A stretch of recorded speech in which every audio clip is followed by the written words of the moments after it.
Hey guys, this is Steve again, lighting through my path.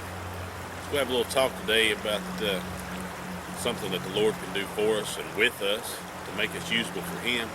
We were walking up the creek bank today behind the house and just kind of noticing all the things laying around. If you've ever lived on a creek bank or even walked up one with houses within 20 miles, you know that the bank is covered with stuff. Not necessarily for people littering all the time, even though that is a lot of it. But a lot of it is when the creeks flood and the water levels get up in the yards, well, it just washes everything downstream. And we found basketballs, soccer balls, pieces of vinyl siding, porch furniture, lawn furniture, a little bit of everything. But one of the most common things you'll find is pieces of glass bottles, sometimes whole glass bottles. And it'll be everything from a beer bottle that was thrown over, looked like a week ago, to a 7-Up bottle that's probably not been used in 20 years. And you can just tell by the way the glass is and things. But we just found a couple of pieces of glass and we're going to talk about them today, about how they are shaped and formed by the water. And if you look at this piece right here, it still has sharp edges. I could take that edge right there and make a nice, nasty cut on my hand if I want to. And this one is probably, I found this laying way up on the bank. It probably didn't stay in the water long. But then look at this piece here. This is the bottom off of a glass bottle. You can see the little indentation on it there. Maybe not on the camera, but you can see the little impression that the machine put on it when it was made. Now I have no idea how old this thing is or what kind of bottle it was, except for a clear glass bottle is all I know. But every edge on here, I can rub my hand around every bit of it, and it's smooth as anything. It's not going to cut me. And what's done that is the force of the water rubbing against the sand with the water going over it, and it smoothed the edges out. Like I said, this piece here, it's not smooth like that. It can be dangerous. It can cut us. And that's how we can be sometimes.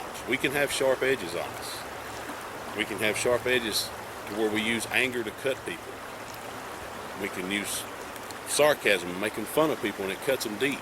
A lot of things we can do to cut other people. But this piece right here, it's smooth. It's not going to hurt anyone. And that's what God can do to us. He can take our sharp edges and chip them off and round them off to where we're not harmful to people. And though this is just a piece of glass and not really useful for anything, God can round off our edges and make us useful for Him. Use us as a vessel to use for Him.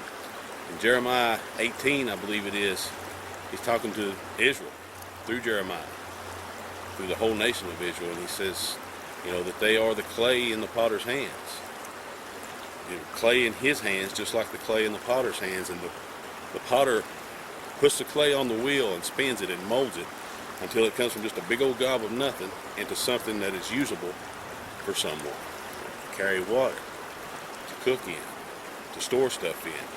But the potter takes nothing that has sharp edges and it's just a big lump and it's not usable for anything, and he'll round the edges off and make it usable for someone. And that's what God can do to us if we let Him.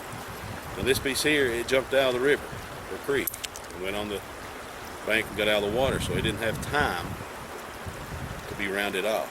This piece has stayed in the water. It's had water flowing across it, rounded it off, and sometimes it takes time.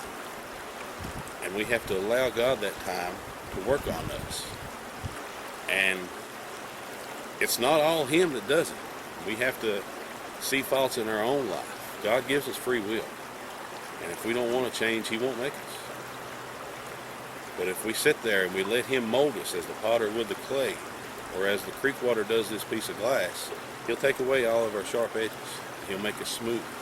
He'll make us usable for Him, to speak out into others, as a vessel to spread His word, or to be a comforter for others.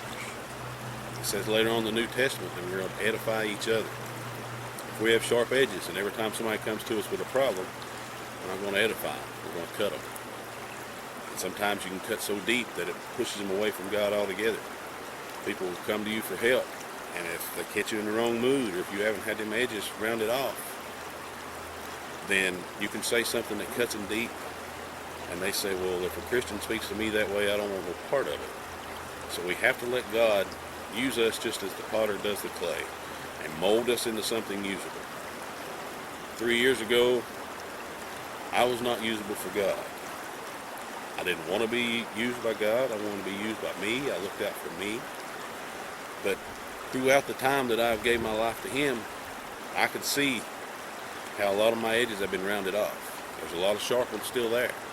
And I just have to be patient, recognize them on my own, and let God file them down, round them off to where I can be useful for Him. So we just wanted to have that little talk. As I've said before, it's something that we've been told ourselves from the Lord, and we're not putting anybody down, not singling anybody out. We're just sharing what we've learned about ourselves, and hope it'll help with someone else. We don't think we're above anyone, and we know that unlike this piece of glass that's completely rounded, we have more sharp edges on us that still need to be taken down. And we just thank God for the ones that He has rounded off so that we can help spread His word and edify each other with. But we just thank y'all for watching again, and we hope to see you on the next one. Have a good one, and God bless.